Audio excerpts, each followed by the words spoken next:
mental health is important at every stage of your life. So it includes emotional, psychological, and your social well-being. Um, Mental health is like your overall well-being, I like to say. And then mental illness is a mental health condition that involves changes in thinking, emotion, and behavior.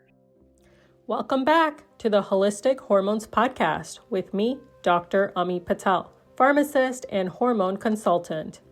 I've transformed my pain, struggle, and journey with managing my PCOS into my passion to support women to gain freedom from their hormone imbalance symptoms. On this podcast, I share practical tips that have worked for me and my clients, as well as conversations from experts in their field. Today's episode is a guest episode, and it's May, which is Mental Health Awareness Month this month. So I'm really excited about this conversation on mental health with our guest speaker, Nidhi Patel. Thank you, Nidhi, for joining us today to share your knowledge and expertise with us on mental health. Well, thank you for having me today, Ami. I'm excited. Yeah, just a little bit about Nidhi. Nidhi Patel is a licensed master social worker in Georgia. She currently serves as a behavioral health specialist and is working towards her full clinical licensure. She does individual counseling and facilitates groups, trainings, and workshops in the community addressing a variety of mental health topics. Nidhi has been in the mental health field for 4+ years now, with experience working in community mental health, nonprofit agencies, student support services in higher education, and has served as an associate clinician and social worker at a private practice. Nidhi is passionate about reducing the stigma around mental health, especially in minority communities, and hopes to continue advocating, increasing mental health literacy, and providing culturally competent care. So thank you, Nidhi, for what you do for the community, and your work is very much needed.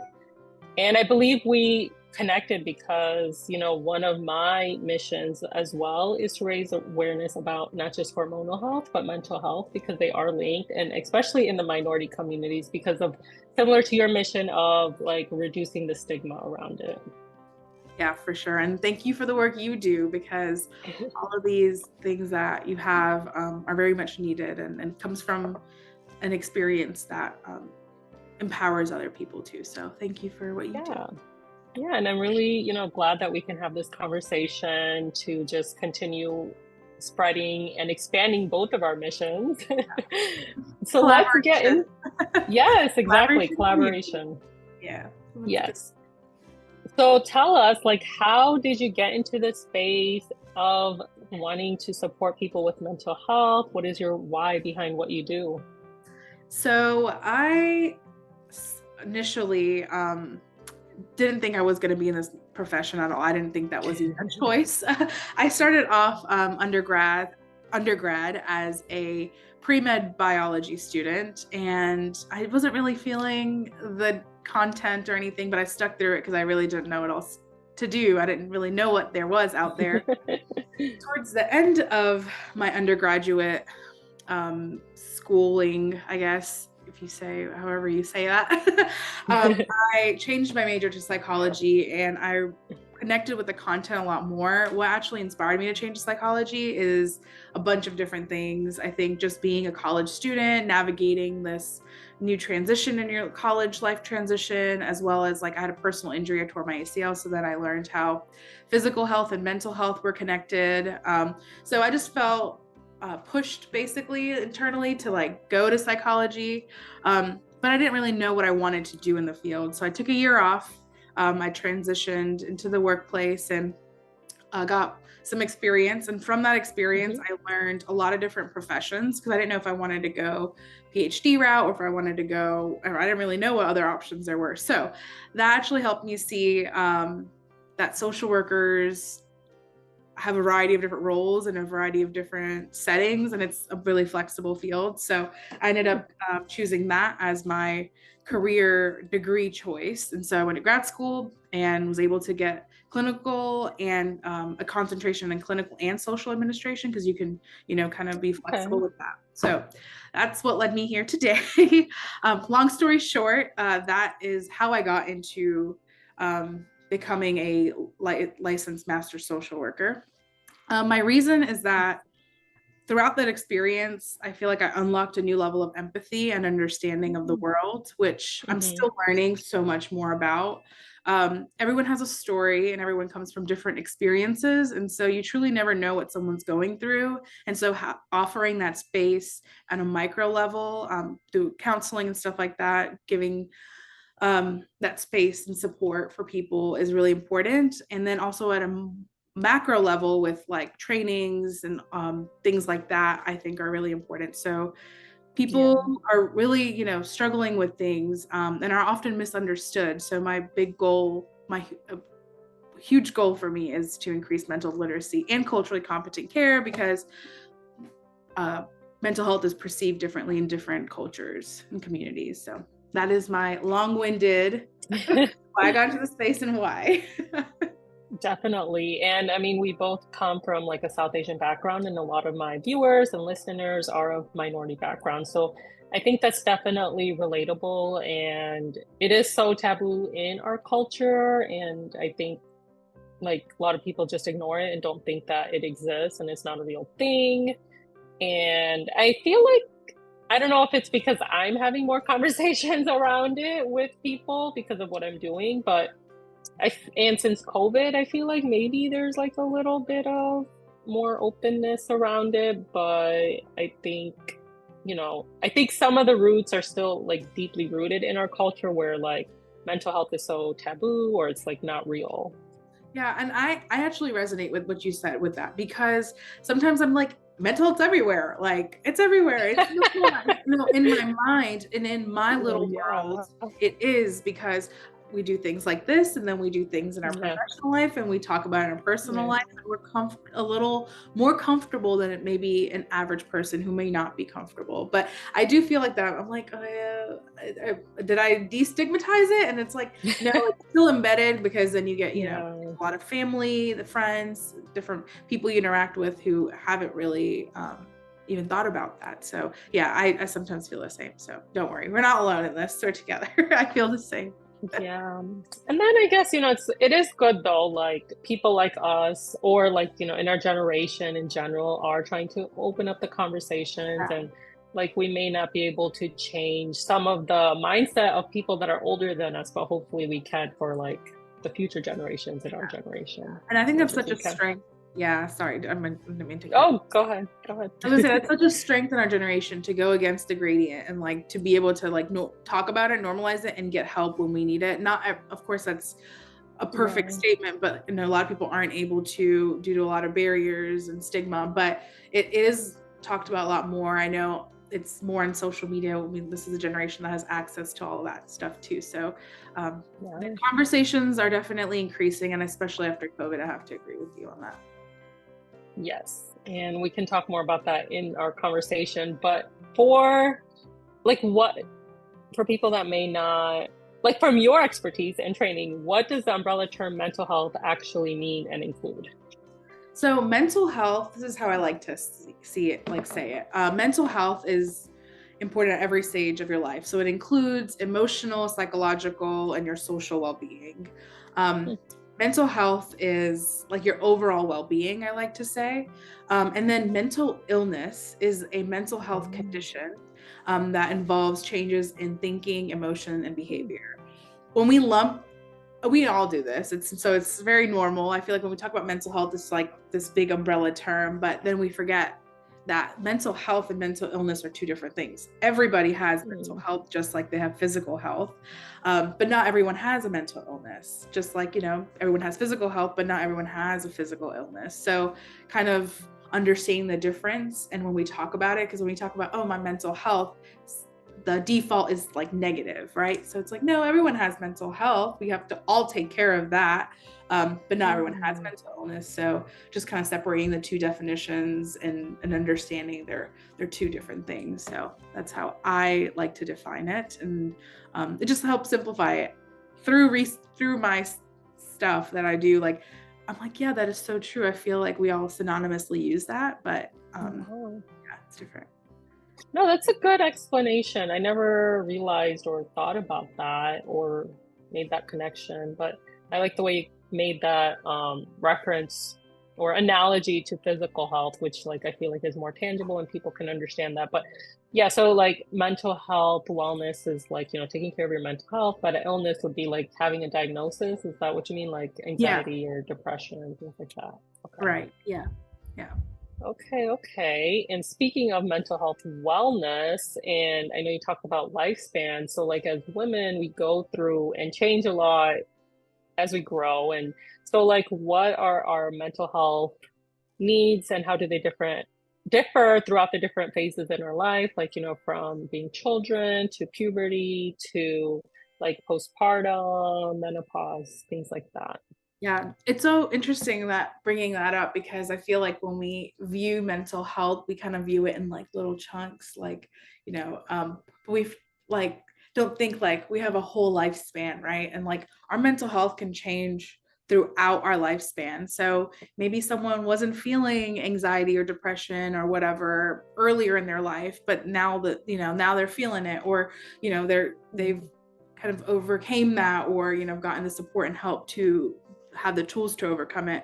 So it's interesting to see how it goes across a lifespan. So like, or when we think about mental health as early childhood, we think about the early childhood experiences. We think about our environment, the way we grew up.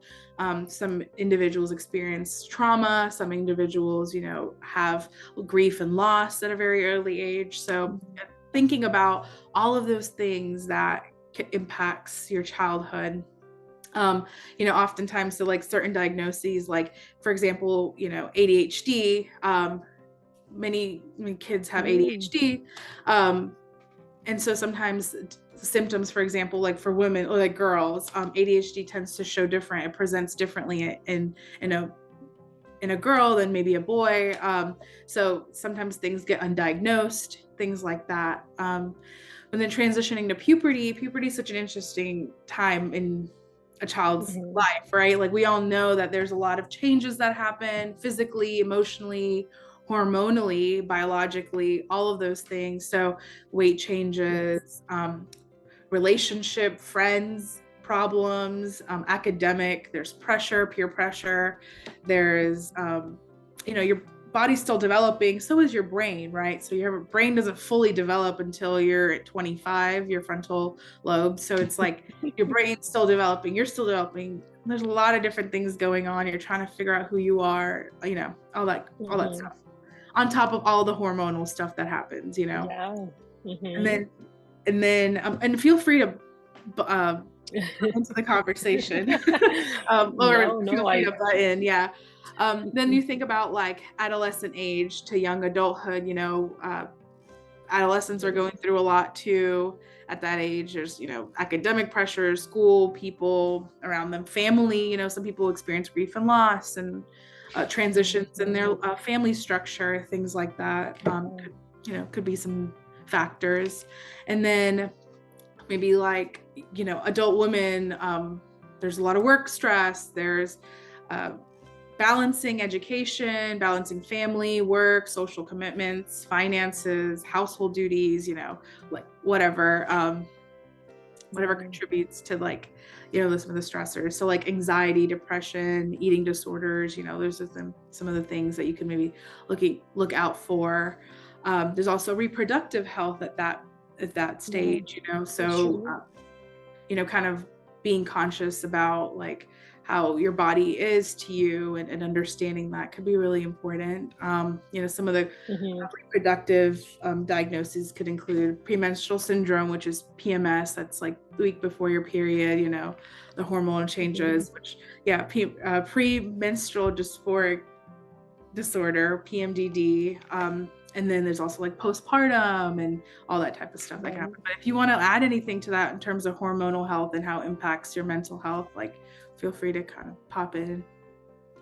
I think some of it, like when it comes to the hormone imbalance part of it, I think it's like, you were saying about physical health and mental health. And I think sometimes we like to compartmentalize that, physical health doesn't impact our mental health or vice versa. But it's all like interconnected, our whole body is, and like similarly our hormones impact everything, and so if one thing is off it impacts other things. And so with the hormone imbalance, like I guess scientifically, physiologically, it also impacts like our neurotransmitters. And so we have like less serotonin that's produced. And so that can contribute to things like the feelings of depression and anxiety.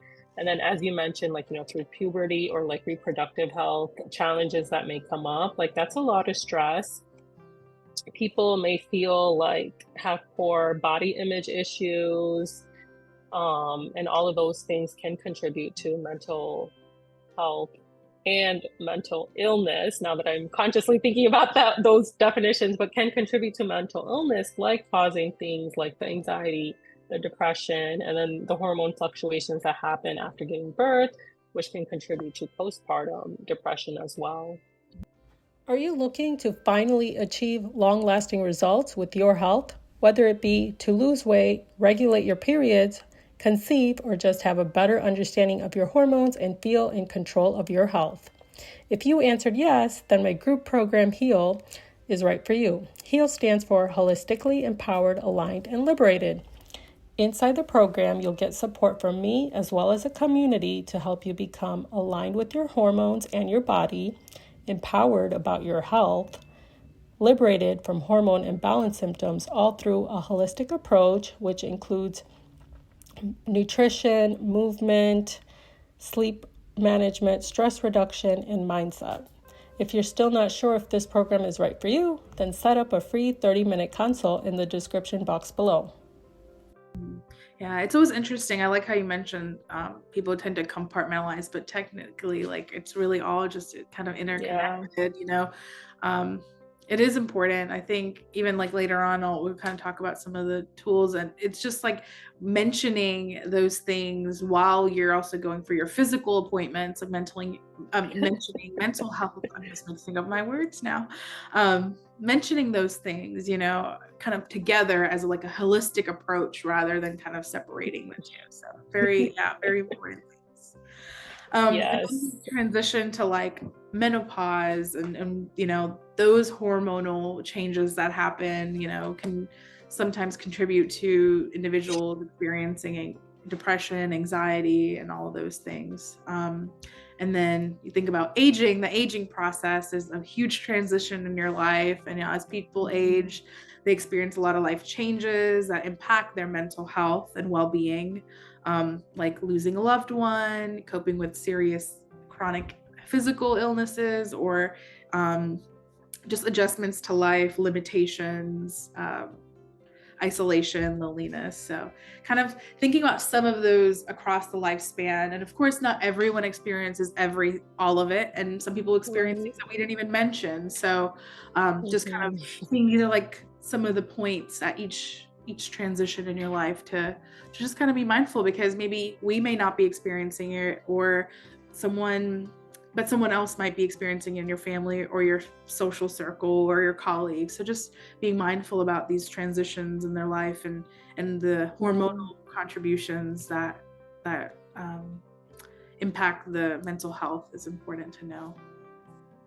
I think like I like how you mentioned like ADHD and mental illness, because honestly, I feel like people just say like anxiety and depression, and like those two things are very different in itself.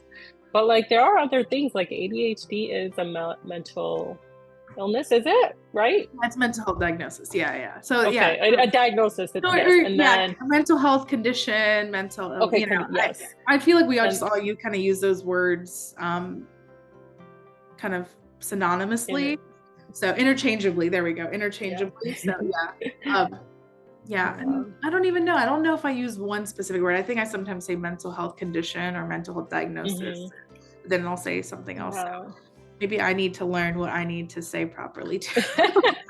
But no, just like the fact that, there is so many other things like ADHD and like, and even like talking about PMDD for people that may not know what that is. Like with PMS,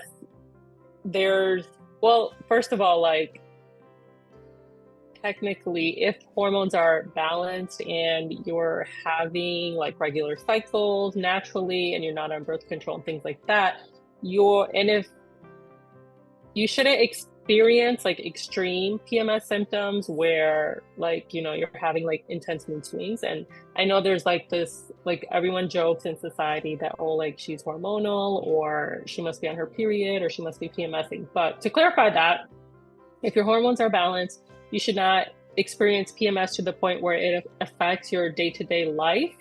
But if you are experiencing that, like, you know, a little bit of sadness or a little bit of like blues, then that's PMS. But PMDD is like where it's extreme, where you're like crying or you're having like thoughts of like suicide or things like that. That's like extreme, like PMS, like the extreme version of PMS. And those are also, like you were saying, you know, mental health conditions that we may not be as aware about. Yeah. And if you have any questions about these for certain diagnoses, talk to your healthcare professional, your professional network, you know, or, you know, your professional network, your healthcare network to see, you know, maybe am I experiencing this, you know? So of course, reach out for support and help to your healthcare professionals if you're experiencing any of those things, and you know, the appropriate support. And I think like we talked a little bit about like the taboos around approaching these topics. I don't know if you want to touch anything more on why there's taboos, or if you could share like tips to start these types of conversations. I think maybe like with the healthcare professional, it might be a little bit easier, not necessarily, not always, but like if you want to get support from like family or friends or the community, like what are your tips for navigating this? Yeah, so I'm going to touch a little bit on the taboos section because I know we mentioned coming from like a South Asian background. So a lot of like sometimes when I first started in this profession, and sometimes I still butt heads, but when I started, I was like, why is no one like in my like not no one, of course everyone understands it a little bit, but you know, why is mental health not talked about? Well, you know, all this stuff. So I really wanted to see why, and I'm still searching for the why. This is just a couple of things on the list that I found, but we are a collectivist culture, which means there's a strong emphasis on groups, family, society, community, and so there's a lot of that plays a role. Also generational differences, way of life is different from our elderly or our parents or even the people who we interact with in the community. One of the big things is that people in certain communities and about mental health in general, there's a fear of looking weak or vulnerable, and so that's kind of a stigma. There's also a perception that someone is weak, and that's not true. You know, they're just going through some big things, because you're not your emotion, you're not your anger, you're not all those things. You are a human who's going through hard things, you know. And then some might, like, if you think about taboos and stuff, some cultures might think it's like all in your head. You know, the idea of like, oh, it's okay, like it'll be fine, oh, it'll be all good, but you know, it's, you know, you're feeling these big feelings, it might not be all good, right? So some of the things, some of the common things I've seen and read about and heard about. So some ways to navigate this. Go ahead. Before you get to that, I want to just add one more thing. I think the other thing is like, you know, you're talking about like collectivism, and I think also with that is like acceptance. Like, I know, I guess historically who we were as humans, there's always like, you know, you want to be accepted by your tribe, and it was like a survival thing, right? Like to be part of that, or else like back then, you know, I don't know what it's called, but you know what I'm trying to say? Like when we were like cave people, I think. Yeah, I think there is a sense of like belonging, right? Like, belonging. You don't want to be othered, like you want to be like everybody else, and you know, be what like the majority is. But you know, if majority of them are not talking about it, you know, you never know if they're actually going through it. So it's just, it's hard. It's hard. And also sometimes, and I wanted to also bring this up too. Thank you for bringing that up. There's things about language surrounding mental health. Like, how do you say certain things? How do you present certain things when you may not have the right vocabulary language to explain what you're going through? So that can also be a barrier to linguistic. And for sure. Okay, now you can go on. Thank you. To the next part, like tips to navigate this now. No, it's all good. Tips to navigate. One of the biggest things is education. Like, you have, like, getting training, educating yourself, reading up on the latest research, or just reading up on what your peers are doing, or following people who, like, accounts that might be talking about these things. Like, the biggest way, I think, is just to get more education, and then more knowledge from the resources that are available. Of course, being mindful where those resources come from, but education's key to it all. Also, just talking about it, like, in conversation, kind of normalizing mental health in your conversation. I know that's really hard sometimes to do around certain people. Maybe, you're not comfortable with that, and that's okay, because it's not something like you're just like, hey, let's talk about these big things. It's like, no, easing your way, and just by asking, like, how are you doing, and kind of moving from there, like, oh, I noticed a little shift in your mood, what's going on? It's just normal things. It doesn't have to be like, let's talk about depression. You don't have to do that. You can just go, hey, I've noticed, XYZ changes. Is everything okay? Just talking about it. So basically, like, looking out for some signs in yourself. If you're feeling like, hey, I'm feeling a little different, today, or like for a while now, and I'm having extreme, moments of sadness and irritability on top of, fluctuations with sleep and appetite, all those things. Really important to, like, kind of know some of the signs. So that way maybe you can get help for yourself or support others while they're getting help. Create positive connections. So network with people who are also curious, who are also exploring, who are also learning. Stuff like this collaboration. So good to learn so much from you. And it's like, it's so good to know some of the, like, holistic hormonal background to what I'm doing. So it's always good to have collaborative conversations and creating supportive communities. Inclusive language. So being mindful about how you talk about mental health, like, avoiding words like crazy, weak, things like that, perpetuate the stereotype. So maybe using, like, first person language, instead of saying things like she's crazy, or like, no, she's just experiencing this, or like people who talk about mental health, just being a little bit more inclusive about the language you use, and make sure it's not judgmental. There's a lot of resources online on how to use inclusive language. There's a lot of infographics. I know NAMI has some. I know Mental Health First Aid has one that kind of talks about, say this, not this. And you're like, oh, that's interesting to see that. You just need to shift a couple words. And then what was that? You said Mental Health First Aid, but the thing before that? Yeah, what was the National Alliance of Mental Illness. So NAMI, they have a infographic that I saw the other day on their website that says, say this, not this, or don't say this, say this, or whatever the verbiage was, but they go into a few of the common statements. That's awesome. I'll include that in the show notes for anyone that wants to get that. I'll send you the link. Perfect, thank you.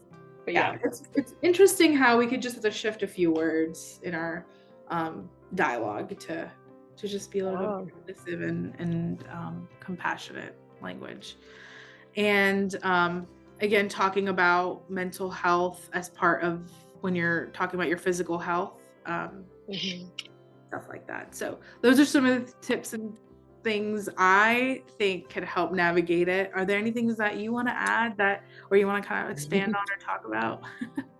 I think one thing I would add is, like, I know you said, like, finding or creating the supportive community. I think, like we were talking about before we started recording, is like just connecting with people like through social media or like nonprofit groups and things like that. Like, you may not find it in your family or in your friends, but that doesn't mean you can't connect with other people like on the internet in a good way. Like, internet could be used for good and bad, but this is how we connected. Caution. And with caution. But there are, like, in the past few years after COVID, there's been a lot of groups and organizations that are starting to provide more resources. And like, if you want to, you can find that support like virtually as well, is what I'm trying to say. We are living in a digital world, and a lot of the things we do are digital. We wouldn't be able to connect if it wasn't digital, right? So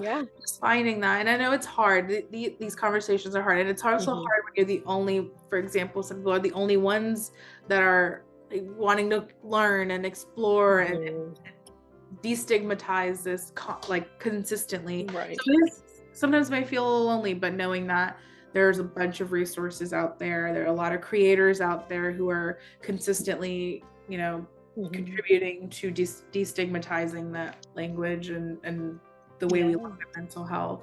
So that's important too. And also finding, like, another thing to those who are looking for, counseling and therapy and stuff like that, who are scared to navigate. You can always try to find someone that maybe that you resonate with, or who looks like you, or who you feel that may have lived experiences like you, or maybe that might be a barrier. Like, sometimes linguistic barriers happen, so you're not able to like explain as well, but maybe you can find someone who is in a space that works for you. And then of course,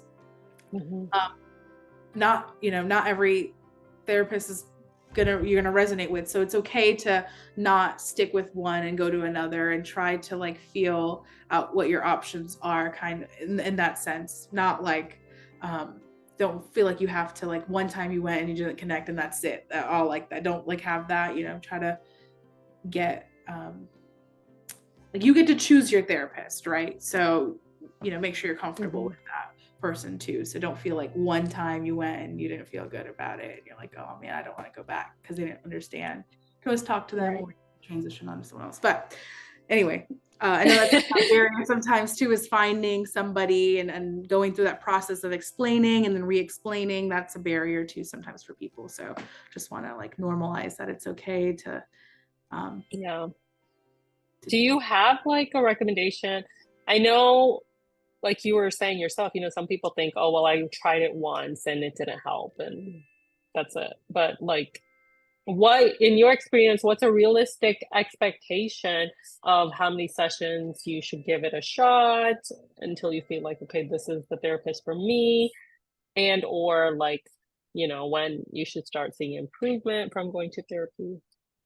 So I think it's an individual experience. It's on basically how people feel. Like, how do you feel, right? So like, I would say the first session's usually probably like, they're collecting information. You're just kind of like talking about some of the things. So maybe you haven't gotten to like the depth of, things, or maybe you don't want to get into the depth of things, whatever you feel comfortable with.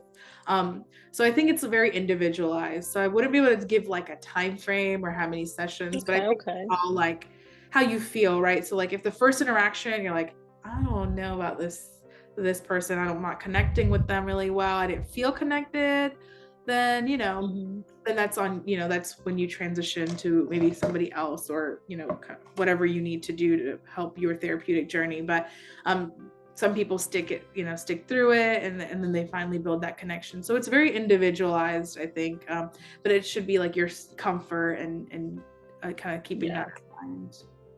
Yeah, and I guess just maybe being like open-minded and asking yourself, like, okay, did you really give it a fair chance? Because I think, we expect now in like our society, instantaneous results, that, oh, I go to one session and everything will be better.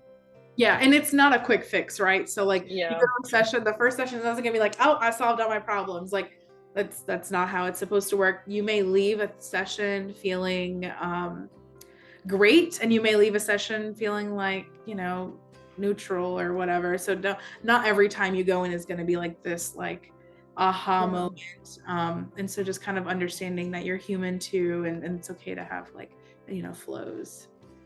Yeah, no, definitely. I think we covered like a lot of great things and everything I want to talk about. Was there anything else that you wanted to mention before we kind of wrap up and, talk about ways people can connect with you? Was there anything Yeah. else? I think we covered most of it.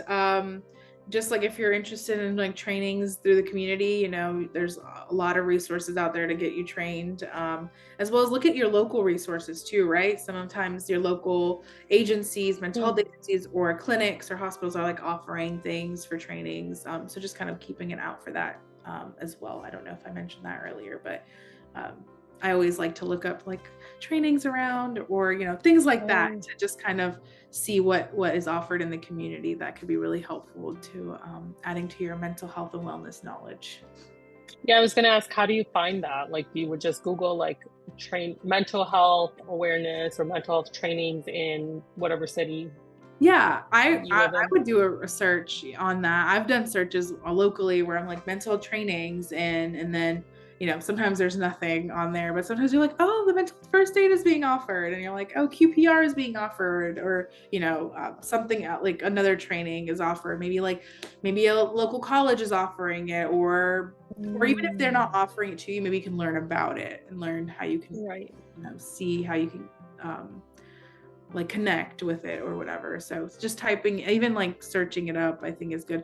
Mental health first aid is national, so that you can go on their website, and I'm sure it navigates it for you to see how to get trained on that. So yeah, sometimes local resources are good too.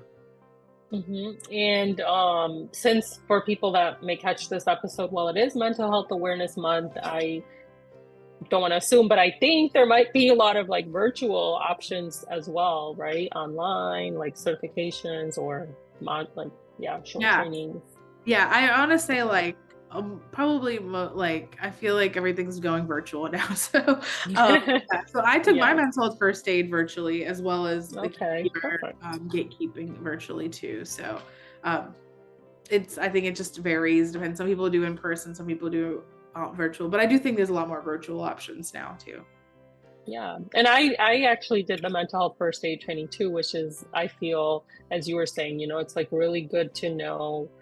It teaches you a lot about like what to look for, like words to say to people. So yeah, I think it's really valuable information. Yeah, because I think it also kind of talks a little bit about like when you're asking someone how you're doing, it's like people can say great, but what if they say no, I'm not doing well? Like kind of what to say to support that. So because we all say great, but then there's like what if someone says they're not great? So what are we gonna say after that? So just kind of building the support and understanding what to say and kind of how to link them to support. So yeah.